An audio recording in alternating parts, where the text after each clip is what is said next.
করে সেই গেমে চলে আসে। সে যখন ওই লিফট থেকে বাহিরে বের হয় তখন সে দেখতে পায় সে যেখানে এসেছে এটা একটা সবুজে ঘেরা গ্রাম, আর সে ওখানে দাঁড়িয়েই চারিদিকে দেখতে শুরু করে। একটু পরে সেখানে লেইও চলে আসে, আর সে চুনিওকে বলে, তুমি সেই কাপড়ের টুকরোর ব্যাপারে আমাকে কিছু একটা বলতে চেয়েছিলে, সেটা কি আমাকে বলো। চুনিও তাকে বলে, আপনার মনে আছে আমরা যখন প্রথম সেই 19th ফ্লোরে যাই তখন হ্যানের মৃত্যুর আগে আরো একটা লোককে মারা হয়েছিল, যে লোকটা আমার সাথে কথা বলতে এসেছিল।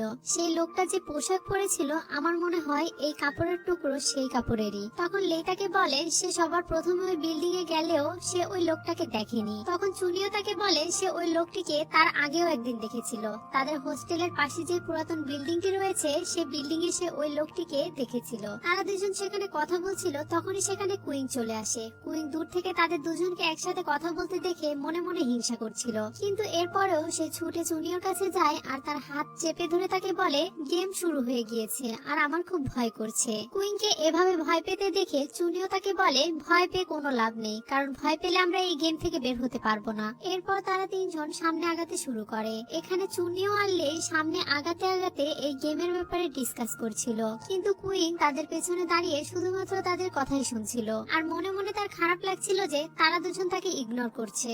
যেতে যেতে লেই তাদের দুজনকে বলে তারা হয়তোবা এই গেমের ভেতরে তাদের ফোনের মাধ্যমে এসেছে অথবা ব্রেনের মাধ্যমে, হয়তোবা তাদের মস্তিষ্কের ভেতরে কেউ কোনো চিপ ঢুকিয়ে দিয়েছে যেটার মাধ্যমে তারা বারবার এই গেমে এন্ট্রি করছে। এসব কিছু শুনে কুইং কিছু বুঝতে পারে না আর তাদেরকে জিজ্ঞাসা করে তাদের ব্রেনে কিভাবে কেউ চিপ ঢুকাতে পারে, আর যদি এটা করেও থাকে তাহলে কখন এটা করলো। তখন চুনিও তাকে বলে, যখন আমরা হাসপাতালে ভর্তি হয়েছিলাম সেই সময় হয়তোবা কেউ আমাদের ব্রেনের ভিতর কোনো চিপ ঢুকিয়ে দিয়েছে। তখন লেই তাদেরকে বলে, বাকি সবাই তো হাসপাতালে গিয়েছিল তাই তাদের ব্রেনে হয়তোবা চিপ ঢোকানো হয়েছে, কিন্তু সে তো হাসপাতালে যায়নি, তাহলে তার ব্রেনে কিভাবে চিপ ঢুকাতে পারে কেউ। তখন জুনিয়র মনে পড়ে যায় তারা একটা ভার্চুয়াল গেম খেলেছিল, যে গেমের ওপেনিং তাদের স্কুলের সামনে হচ্ছিল এবং ফ্রি খেলতে দেওয়া হয়েছিল। হয়তোবা তারা যখন ওই গেমটা মাথায় পরে খেলতে শুরু করে তখনই তাদের মস্তিষ্কে অটোমেটিক চিপ ঢুকে গিয়েছে, কিন্তু এই বিষয়ে তারা শিওর না। তখনই জুনিয়র মনে পড়ে যায় যে সেই ভার্চুয়াল গেমটা সে বুবানের কাছেও দেখেছিল। এটা মনে পড়ার পর চুনিও সোয়ান আর কুইনকে বলে, আমি আরো একজনের এখানে আসার জন্য ওয়েট করছি, যদি সে এখানে চলে আসে তাহলে আমি বুঝে নিব যে এই সব কিছু সে ভার্চুয়াল গেমের কারণে হচ্ছে। কিছুক্ষণ পরে সেখানে লিন আর জিয়াংও চলে আসে। তখন কুইন জিয়াংকে জিজ্ঞাসা করে তার বন্ধু এখন কেমন আছে। এটা শুনে জিয়াং তাদেরকে মিথ্যা কথা বলে, সে যে ডাক্তারের কথাগুলো শুনেছিল সেগুলো তো তাদেরকে বলে না, উল্টা তাদেরকে বলে ইয়ান এখন ঠিক আছে আর হতে পারে 2-3 দিনের মধ্যে তার জ্ঞানও ফিরে আসবে। তারা সবাই নিজেদের মধ্যে কথা বলছিল, একটু পরে সেখানে বাওয়ানও চলে আসে। বাওয়ানকে দেখে চুনিও বুঝে যায় যে এই সব কিছু সেই ভার্চুয়াল গেমের কারণে হচ্ছে। এখানে বাওয়ান আদিবাসী মানুষের লুক নিয়ে এসেছিল, কারণ সে ভাবছিল এটা হয়তো সত্যিই কোনো গেম, তাই তারা সবাই তাকে বলে বেশি ওড়ার কোনো প্রয়োজন নেই, কারণ সে ভাবছে হয়তোবা এই গেমে সে অনেক মজা পাবে, কিন্তু এইসব কিছু ভাবার কোনো কারণ নেই। কিন্তু বাওয়ান তাদের কথা তেমন একটা গুরুত্ব দেয় না, কারণ তার জন্য এই গেমটা শুধুমাত্র একটা নর্মাল ভার্চুয়াল গেম। সে তো জানেই না যে এই গেমের ভেতরে মানুষ সত্যি সত্যি মারা যাচ্ছে। এরপর তারা সবাই সামনে আগাতে শুরু করে আর সেখানে একটা বিশাল বড় বিল্ডিং এর ভেতরে চলে যায়। এর ভেতরে যাওয়ার পরে তারা সবাই বুঝতে পারে যে তাদের গেম এখানে শুরু হতে চলেছে, তাই তারা সবাই মিলে সেই বিল্ডিং এর ভিতরে ঘুরে ঘুরে দেখছিল।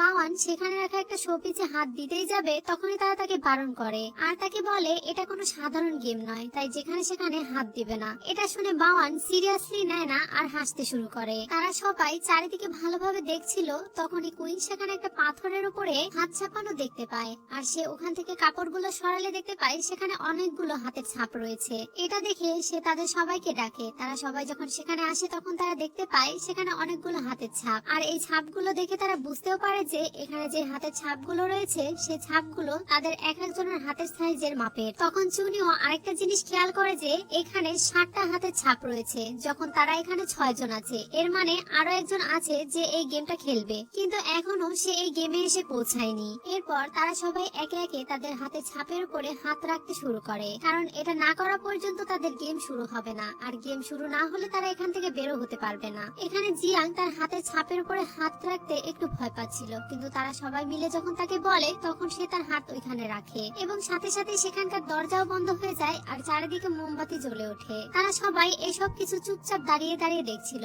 তখনই হঠাৎ তাদের সামনে একটা ইভিল স্পিরিট চলে আসে। তাকে দেখে বাওয়ান তার সাথে কথা বলতে শুরু করে আর তার কাছে যেতে চায়, কিন্তু লেই তাকে আটকায় আর তাকে তাকে এটা করতে নিষেধ করে, কিন্তু বাওয়ান তো এসব কিছু সিরিয়াসলি নিচ্ছিলই না, আর সে মনে করছিল এগুলো তো শুধুমাত্র একটা গেম। তখন সেই ইভিল স্পিরিট তাদেরকে বলতে থাকে সেখানে রাখা আগরবাতি নিভে যাওয়ার আগেই তাদের মধ্যে যে কোনো একজনকে বেছে নিতে হবে আর একটা বাক্সর ভেতরে তাকে ঢুকিয়ে দিতে হবে। এরপর তাদেরকে সে সাবধান করে যদি সে আগরবাতি নিভে যাওয়ার আগেই তারা তাদের মধ্যে যে কোনো একজনকে বেছে না নেয় তাহলে তাদের সাথে খারাপ একটা কিছু হবে। এটা বলে সে সাথে সাথে ওখান থেকে গায়েব হয়ে যায় আর উপর থেকে একটা বিশাল বড় বাক্স তাদের সামনে নেমে আসে। এরপর তারা সবাই অনেক কনফিউজড হয়ে যায় যে তারা সবাই কাকে ওই বক্সের ভেতরে ঢোকাবে, কারণ তারা এটা জানতো না যে ওই বক্সের ভেতরে যাওয়ার পর সেই মানুষটার সাথে কি হতে চলেছে। সেখানে জিয়াং মনে মনে ভাবছিল যে তারা সবাই একই কলেজে, তাই হতে পারে তারা সবাই নিজেদের একটা গ্রুপ বানিয়ে তাকে হয়তো বা ওই বক্সের ভেতরে ঢুকিয়ে দেবে। এই সব কিছু ভেবে সে তাদের সবাইকে বলতে শুরু করে আমরা একটা কাজ করতে পারি, আমাদের মধ্যে যে সবচেয়ে বেশি ভীতু আমরা তাকেই সেই বক্সের ভেতরে ঢোকাবো। জিয়াং এর কথা শুনে কুইং অনেক ভয় পেয়ে যায়, কারণ তাদের সবার মধ্যে সেই একমাত্র ব্যক্তি যে সবচেয়ে বেশি ভয় পায়, আর তারা কেউই জানে না যে ওই বক্সের ভেতরে যাওয়ার পর তার সাথে কি হতে চলেছে। যার কারণে কুইং আরো বেশি ভয় পেয়ে যায় আর চুনিয়র কাছে গিয়ে তার হাত চেপে ধরে তাকে বলে প্লিজ তুমি আমাকে ওই বক্সের ভেতরে পাঠিও না, কারণ তুমি জানো আমি অন্ধকারে কত ভয় পাই। এটা শুনে চুনিও তাকে কিছু বলে না। তারা সবাই এই বিষয়টা নিয়ে আলোচনা করছিল, কিন্তু এইদিকে আগরবাতিও ধীরে ধীরে শেষ হয়ে যাচ্ছিল, কিন্তু এখনো তারা সবাই ডিসাইড করতে পারেনি যে তারা কাকে ওই বক্সের ভেতরে পাঠাবে। এদিকে কুইং আরো বেশি ভয় পায় এবং চুনিয়র হাত চেপে ধরে রাখে যাতে তারা সবাই তাকে ওই বক্সের ভেতরে না পাঠায়, কিন্তু চুনিও তাদেরকে কিছুই বলছিল না। এটা দেখে সে নিরাশ হয়ে যায় আর চুনিয়র হাত ছেড়ে দিয়ে সে ধীরে ধীরে ওই বক্সের দিকে আগাতে শুরু করে। চুনিও এটা দেখে হয়তোবা তাকে আটকাতে চাইছিল, কিন্তু ততক্ষণে সে আগরবাতি শেষ হয়ে যায় আর একটা ইভিল স্পিরিট কুইং এর উপর আক্রমণ করতেই যাবে,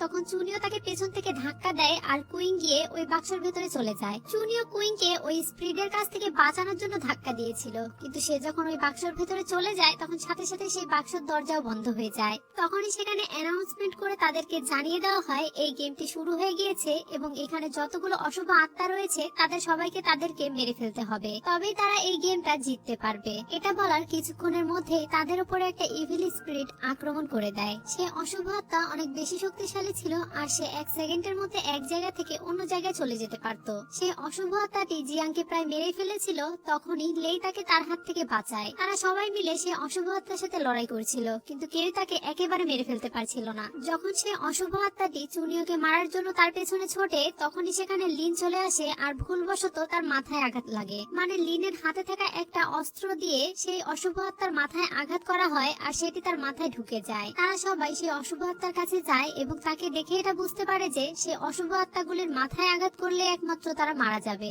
এরপরে আরো কিছু অশুভ আত্মা তাদের উপরে আক্রমণ করে। এখন সে অশুভ আত্মারা বেশি ছিল আর তারা সংখ্যায় কম ছিল, যার কারণে সেই অশুভ আত্মাগুলো এক একজনের উপরে আক্রমণ করে দেয় আর তারাও সে অশুভ আত্মার শক্তির সাথে পেরে উঠছিল না। অন্যদিকে কুইংকেও দেখি সে ওই বাক্সের ভেতরে যাওয়ার পর অনেক বেশি ভয় পাচ্ছিল আর চিৎকার করে সবাইকে বলছিল আমাকে দরজা খুলে দাও। সে এইসব কিছু বলছিল এবং তার ছোটবেলার কথা মনে করছিল। ছোটবেলা এক সময় তাকে কেউ আলমারির ভেতরে বন্ধ করে দিয়েছিল। শুধু এতটুকুই নয়, এখানে কুইং একটা অশুভ আত্মার গলার আওয়াজও শুনতে পাচ্ছিল যে তাকে বলছিল এখানে তোমার আপন কেউ নেই, তুমি দেখলে চুনিয়া তোমাকে কিভাবে এই বক্সের ভেতরে ঢুকিয়ে দিল। তুমি চুনিয়াকে বেস্ট ফ্রেন্ড ভাবলেও সে তোমাকে ফ্রেন্ড ভাবে না, যদি তোমাকে সে ফ্রেন্ড ভাবতো তাহলে সে তোমাকে এটার ভেতরে ঢুকাতে পারতো না। ওই অশুভ আত্মাটি কুইং এর ব্রেন ওয়াশ করছিল আর এইদিকে কুইং তো অনেক আগে থেকে চুনিয়ার আগে পিছে ঘোরে, কারণ সে সবসময় চাইতো চুনিও তাকে বেস্ট ফ্রেন্ড ভাবুক, কিন্তু এত কিছু করার পরেও চুনিও তাকে পাত্তা দেয় না। শুধু এতটুকুই নয়, বাকি লোকেরা চুনিওর সাথে তেমন একটা কথা না বললেও চুনিও কিন্তু বাকি লোকদের সাথে ঠিকই কথা বলে। যেমন আজকাল সে লের সাথে অনেক বেশি কথা বলে এবং অনেক বেশি মেলামেশা করে, আর এই আত্মাটি কুইং এর ব্রেন খুব ভালোভাবে ওয়াশ করছিল। অন্যদিকে বাহিরে সেই আত্মাগুলো তাদের সবাইকে প্রায় কাবু করে ফেলেছিল, তারা কেউই সেই আত্মাগুলোর সাথে লড়াই করতে পারছিল না। তখনই সেখানে একটা মেয়ে আসে আর ওই আত্মাগুলোর মাথা কেটে আলাদা করে দেয়। ওই মেয়েটি সেখানে থাকা সব আত্মার মাথা একে একে কেটে আলাদা করে দেয় আর এই গেমটা কমপ্লিট হয়ে যায়। এখানে এই মেয়েটি মাস্ক পরেছিল, তাই তার চেহারা ভালোভাবে দেখা যায় না এবং সে কে এটাও জানা যায় না, কিন্তু এখানে বাওয়ান তাকে দেখে অনেক বেশি ইমপ্রেস হয়ে যায় এবং সে দ্রুত তার কাছে গিয়ে তার নিজের পরিচয় দিতে শুরু করে আর সে তার নামও জিজ্ঞাসা করে। এটা দেখে সেই মেয়েটি তাকে পাত্তা দেয় না আর দ্রুত সে তার নাম ডৌ ডৌ বলে সেখান থেকে চলে যায়। অন্যদিকে কুইং এখনো চিৎকার করছিল আর সে দরজাটা খোলার জন্য বলছিল। যেহেতু এখন এই গেমটা কমপ্লিট হয়ে গিয়েছিল তাই ওই দরজাটা এখন আপনা আপনি খুলে যায়। দরজা খুলে যাওয়ার পর কুইং যখন বাহিরে বেরিয়ে আসবে তখন সে সবার প্রথমে সে সেখানে চুনিওকে দাঁড়িয়ে থাকতে দেখতে পায়। কিন্তু এইবার কুইন চুনিওর দিকে অনেক রাগান্বিত হয়ে তাকিয়েছিল, কারণ বক্সের ভেতরে সেই অশুভ আত্মাটি তাকে এমন ভাবে বুঝিয়েছে যে সেও এখন ভাবতে শুরু করেছে চুনিও তাকে ভালোবাসে না, আর সে তার সম্পর্কে খারাপ চিন্তা ভাবনা করে। কিন্তু সে এটা বুঝতে পারে না যে ওই বক্সের ভেতরে যাওয়ার কারণে একদিক দিয়ে তার জন্যই ভালো হয়েছিল, কারণ সে যদি বাহিরে থাকতো তাহলে সে ওই অশুভ আত্মাদের সাথে লড়াই করতে পারতো না, আর হয়তো তার জীবনও চলে যেতে পারতো। কিন্তু ওই বক্সের ভেতরে যাওয়ার কারণে তার শুধু অন্ধকারের সাথে লড়াই করতে হয়েছে, কারণ সেই বক্সের ভেতরে ওই অশুভ আত্মা তার সাথে কিছুই করতো না। এখন এই গেমটি তারা জিতে গিয়েছিল, তাই তারা সবাই রিয়েল ওয়ার্ল্ডে ফিরে আসে।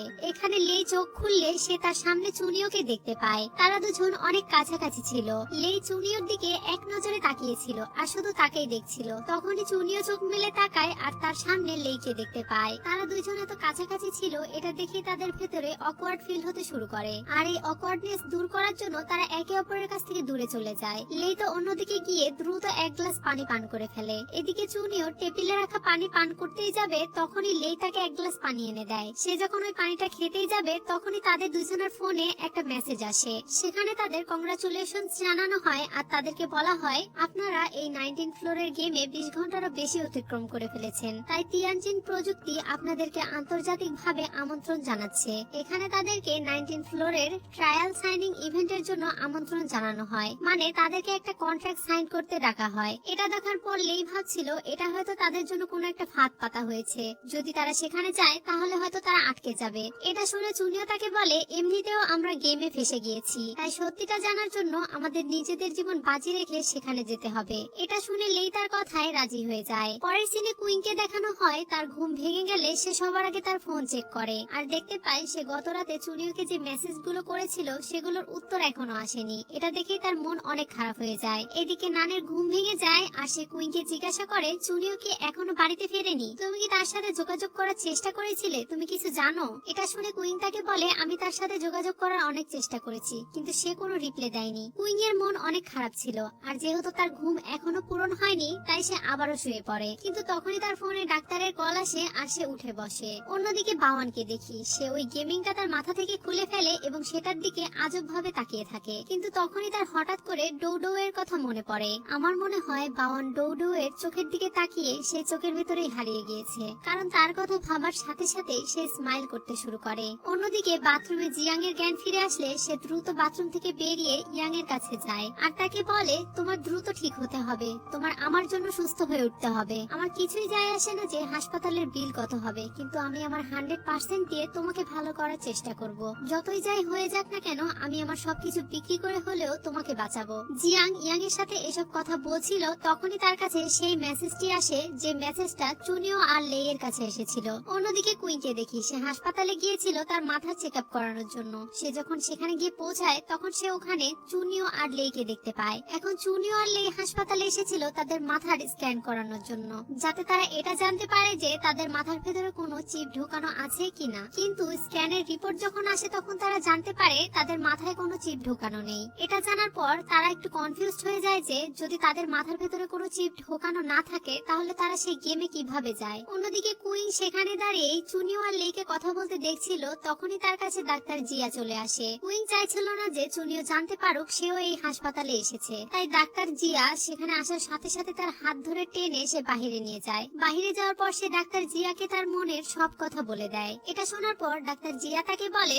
চুনিও অনেক বেশি সাহসী এবং শক্ত মন মানসিকতার মানুষ, কিন্তু তুমি ভীতু টাইপের আর অনেক দুর্বল। তাই চুনিও হয়তো মনে মনে ভাবে সে যদি তোমার সাথে চলাফেরা করে তাহলে তার এনার্জি কমে যাবে। কিন্তু এইদিকে লেয়ের সাথে চুনিওর পরিচয় অল্প দিনের, কিন্তু এরপরেও তাদের বন্ডিং অনেক বেশি স্ট্রং মনে হয়। এটার কারণ হতে পারে চুনিওর সাথে লেয়ের ক্যারেক্টার অনেকটা মিলে যায়। তাদের চলাফেরা, চিন্তা ভাবনা, আচার আচরণ সবকিছুই হয়তোবা প্রায় একই রকম, আর সেজন্যই হয়তোবা হতে পারে চুনিও লেয়ের প্রতি আকর্ষিত হয়। এসব কিছু শোনার পরে কুইন ডাক্তার জিয়াকে বলে এর মানে আপনি বলতে চাইছেন আমি যদি চুনিওর আরো কাছে যেতে চাই এবং তার ভালো বন্ধু হতে চাই তাহলে সবার আগে আমার নিজেকে চেঞ্জ করতে হবে, আমাকেও চুনিওর মতো সাহসী হতে হবে। এটা শুনে ডাক্তার জিয়া তাকে হ্যাঁ বলে। চুনিও আর লেই তিয়ানজিন কোম্পানিতে এসেছে। সেখানে আসার পর রিসেপশনের মেয়েটি তাদেরকে একটা জায়গায় বসতে বলে। তারা দুজন সেখানে বসে কথা বলছিল, তখনই তাদের কাছে একটা এমপ্লয়ি আসে। তার চেহারা দেখে চুনিও অনেকটা অবাক হয়ে যায়, কারণ তার চেহারা দেখতে সেই লোকটার মতো যাকে সে 19 ফ্লোরে দেখেছিল। সে এমপ্লয়ি তার কাজ করে সেখান থেকে থেকে চলে যায়। এরপর তাদের কাছে মেন এমপ্লয়ি আসে, তার নাম ছিল ইয়ানমিং। ইয়ানমিং তাদের দুজনকে তার সাথে যেতে বলে এবং যাওয়ার আগে তাদের ফোন বাহিরে রেখে যেতে বলে, যাতে তাদের কোম্পানির কোনো তথ্য বাহিরে প্রকাশ না পায়। সে তাদের দুজনকে নিয়ে একটা কেবিনে চলে যায়। সেখানে গিয়ে সে তাদেরকে বলে তারা এই গেমে 20 ঘন্টা অতিক্রম করেছে এবং তারা বেশ ভালোই এই গেমটা খেলছে। যদি তারা এই গেমটা আরো খেলতে চায় তাহলে এই কন্ট্রাক্ট তাদেরকে সাইন করতে হবে। সে তাদেরকে আরো বলে যদি তারা এই গেমটা খেলে এবং এক একটা লেভেল কমপ্লিট করতে পারে তাহলে সেটার বদলে তারা তাদেরকে টাকাও দিবে। তখন চুনিও তাকে বলে আমরা এই গেমটা কেন খেলবো, কারণ আমাদের সাথে দুজন ব্যক্তি আরো খেলছিল, যাদের মধ্যে একজন ড্রাইভ হয়ে গিয়েছে এবং অন্যজন কোমায় আছে। অন্যদিকে জিয়াংকে দেখি, সেও সেই কোম্পানিতে এসেছিল আর সেখানে আসার সাথে সাথেই সে সব স্টাফদের সাথে ঝগড়া করতে শুরু করে। সে তাদেরকে বলে তাড়াতাড়ি আমার ভাইকে আমার কাছে ফিরিয়ে দাও, আমি জানি তাকে তোমরাই লুকিয়ে রেখেছো আর তাদের অবস্থা তোমাদের জন্যই খারাপ হয়ে গিয়েছে। জিয়ান সেখানে অনেক বেশি ঝামেলা করতে শুরু করেছিল, তাই সেখানকার ম্যানেজার সেখানে আসে আর তাকে বলে তার কি হয়েছে সেটা তাকে জানাতে আর তার মাথা ঠান্ডা করতে বলে আর তাকে বলে আপনার কি হয়েছে সেটা আমাকে ঠান্ডা মাথায় বলুন। এটা শোনার পর জিয়াং তাকে বলে ঠিক আছে, তাহলে আমার দুই ভাই আমাকে ফিরিয়ে দাও আর তার সাথে হাসপাতালে যত বিল হবে সেই সব বিল তোমরা পরিশোধ করবে, কারণ তোমাদের কারণেই আমার ভাই হাসপাতালে ভর্তি আছে। এটা শোনার পর ম্যানেজার তাকে বলে তারা তো গেম থেকে আউট হয়ে গিয়েছিল, তারপরে তাদের সাথে কি হয়েছে সেটা আমাদের জানা নেই। এখানে জিয়াং তাদের সবাইকে ছুরি দেখিয়ে ভয় দেখাচ্ছিল, তখনই তার কাছে একটা কল আসে। সে যখন ওই কলটা রিসিভ করে তখন সে বুঝতে পারে তাকে হ্যান্ড কল করেছে। হ্যান্ড তাকে বলতে শুরু করে সরি জিয়ান, আমি নতুন ফোন কিনেছি যার কারণে আমি তোমাকে কল করতে পারিনি, আমার ফোন থেকে সব নাম্বার ডিলিট হয়ে গিয়েছিল। এসব কিছু শুনে জিয়ান তার উপরে একটু রেগে যায়, কারণ সে এতদিন তার জন্য টেনশনে ছিল আর তার উপরে হ্যান্ড তার সাথে এতদিন যোগাযোগও করেনি। কিন্তু এখন সে অনেকটা নিশ্চিন্ত হয়ে যায়, কারণ এখন সে জানে তার বন্ধুরা ভালো আছে। এখানে জিয়াং এর সমস্যার সমাধান হয়ে যায়। এরপর ম্যানেজার জিয়াংকে তার সাথে একটা রুমে নিয়ে যেতে শুরু করে। রুমের দিকে যাওয়ার সময় সে সেখানে লিনকে দেখতে পায়। ম্যানেজার তাদেরকে রুমে আসতে বলে সেখান থেকে চলে যায়। তখন জিয়াং তাকে বলে যাই হয়ে যাক না কেন যে কোনো কিছুর বিনিময়ে হলেও তাদের কথা একদমই শুনবে না। এটা শুনে লিন তাকে হ্যাঁ বলে। রুমের ভিতরে ঢোকার আগে জিয়াংকেও তার ফোন বাহিরে রেখে যেতে বলা হয়। তার কথা মতো জিয়াং তার ফোন বাহিরে রেখে ভেতরে চলে যায়। ভেতরে যাওয়ার পর ম্যানেজার জিয়াংকে তার কোম্পানির রুলস এর ব্যাপারে বলতে শুরু করে, কিন্তু জিয়াং তার কথা ভালোভাবে শোনে না আর তাকে বলে হ্যাঁ হ্যাঁ আমি কন্ট্রাক্ট সাইন করতে রাজি আছি। কিন্তু যখনই জিয়াং জানতে পারে এই কন্ট্রাক্ট সাইন করে সে তার সাথে নিয়ে যেতে পারবে না, মানে এই কাগজটা সে নিয়ে যেতে পারবে না, তখন সে তাকে বলে তাহলে তো আমাকে একটু ভেবে দেখতে হবে। জিয়াং সেই কাগজটি দেখতে দেখতে সেখানে কাশি দেওয়ার অ্যাক্টিং করে আর ম্যানেজারকে বলে আমার জন্য একটু বাইরে থেকে পানি আনবেন। তার কথা শুনে ম্যানেজার বাহিরে চলে যায় পানি আনার জন্য। তখন জিয়ান সাথে সাথে তার পকেট থেকে আরেকটা ফোন বের করে সেই কাগজগুলোর ছবি তুলে নিতে শুরু করে। আমরা জানি যে জিয়ানের কাছে আরো একটা ফোন ছিল যেটা হ্যানের ফোন, আর যেহেতু তার কাছে এখন দুইটা ফোন ছিল তাই সে এই ফোনের সুবিধাও নিয়ে নেয়। অন্যদিকে চুনিও আর লেইকে দেখি, চুনিও এখানে ইয়াংমিং কে বলতে শুরু করে আমি গেমের শুরুতে একটা ক্যারেক্টারকে দেখেছিলাম যার চেহারার সাথে এখানে কাজ করা একটা এমপ্লয়ির চেহারার হুবহু মিল আছে। এটা শুনে সে তাদেরকে বলে হ্যাঁ আমাদের সেই এমপ্লয়ি গেমের প্রথম দিকে কিছু সেকেন্ডের জন্য আছে, তাকে গেমের শুরুতে এই জন্যই রাখা হয়েছে যাতে সবাই বুঝতে পারে যে এই গেমটা শুরু হয়ে গিয়েছে। এরপর চুনিও আর লেই তাকে অনেকগুলো প্রশ্ন করে, কিন্তু লাস্টে তারা তাকে বলে আমরা এই কন্ট্রাক্ট সাইন করতে চাই না। এটা বলে তারা দুজন সেই রুম থেকে বাহিরে বেরিয়ে আসে। বাহিরে বেরিয়ে আসার পর সেখানে জিয়াং এবং লিনের সাথে দেখা হয়ে যায়। তারাও তাদের মতো সেই কন্ট্রাক্টে সাইন করেনি। তখনই একটা কেবিন থেকে কুইন বেরিয়ে আসে। কুইনকে দেখার সাথে সাথে চুনিও তার কাছে দৌড়ে চলে যায়। প্রথম দিকে চুনিওকে দেখে কুইন এর মনটা ভালোই ছিল, কিন্তু যখনই সে সেখানে লেইকে দেখতে পায় তখন তার মনটা আবার খারাপ হয়ে যায়। চুনিও এখানে কুইনকে জিজ্ঞাসা করে তুমি কি সেই কন্ট্রাক্টে সাইন করেছো? তখন কুইন তাকে জানায় হ্যাঁ আমি কন্ট্রাক্ট পেপার সাইন করেছি। এটা শোনার সাথে সাথে চুনিও তাকে বলে তুমি আমার সাথে ভেতরে চলো, আমাদের এখনই এই সাইন ক্যান্সেল করাতে হবে। কিন্তু এবার কুইন চুনিওর কোনো কথা শোনে না আর তাকে বলে আমি এই গেমটা কন্টিনিউ রাখতে চাই। তখনই আমরা দেখতে পাই কন্ট্রাক্ট সাইন করার সময় কুইন তাদেরকে কোনো প্রশ্নও করেনি, কারণ সে চাইছিল সে এই গেমের মাধ্যমে চুনিওকে দেখাবে সেও অনেক বেশি স্ট্রং আর চুনিওর তাকে বেস্ট ফ্রেন্ড ভাবা উচিত। এসব কিছু বলে কুইন চুনিওর উপর রাগ দেখিয়ে সেখান থেকে চলে যায়। সে চলে যাওয়ার পর চুনিও ইয়াংমিং এর কাছে যায় আর দ্রুত সে কন্ট্রাক্ট পেপারে সাইন করে দেয়। এখানে আমরা বুঝতে পারি চুনিও হয়তো কুইনকে দেখায় না যে সেও তাকে অনেক ভালো বন্ধু ভাবে। উপরে উপরে সে তাকে ইগনোর করলেও আসলে ভেতরে ভেতরে সে তার অনেক কেয়ার করে। কিন্তু এই জিনিসটাই কুইন এখনো বুঝতে পারেনি। যেহেতু সে গেমে অনেক বিপদ রয়েছে তাই কুইনকে রক্ষা করার জন্য চুনিও সেই কন্ট্রাক্ট পেপারে সাইন করে দেয়। চুনিওকে সে কন্ট্রাক্ট পেপার পেপারে সাইন করতে দেখে সেখানে লেইও চলে আসে আর সেও ওই কন্ট্রাক্ট পেপারে সাইন করে, কারণ লেইও চুনিওকে বিপদের মধ্যে একা ছেড়ে দিতে চায় না। এরপর তারা দুজন মিলে একটা ট্যাক্সি ভাড়া করে বাড়িতে ফিরে যাচ্ছিল, তখনই চুনিওর ফোনে তার গ্র্যান্ডমায়ের ফোন আসে। এখানে ভিডিও কলে চুনিওর গ্র্যান্ডমা তাকে বলে, তাড়াতাড়ি তুমি আমার সাথে দেখা করতে আসো, তুমি অনেকদিন আমার সাথে দেখা করো না। তখন চুনিও তাকে বলে, আমি আপনার সাথে দেখা করতে পারবো না, আমার একটা জরুরি কাজ রয়েছে। সে তার গ্র্যান্ডমায়ের সাথে কথা বলছিলই, কিন্তু কথা বলতে বলতে তার গ্র্যান্ডমা হঠাৎ করে অসুস্থ হয়ে পড়ে। এটা দেখে চুনিও অনেক ভয় পেয়ে যায় আর তারা দুজনেই গ্র্যান্ডমায়ের কাছে চলে যায়।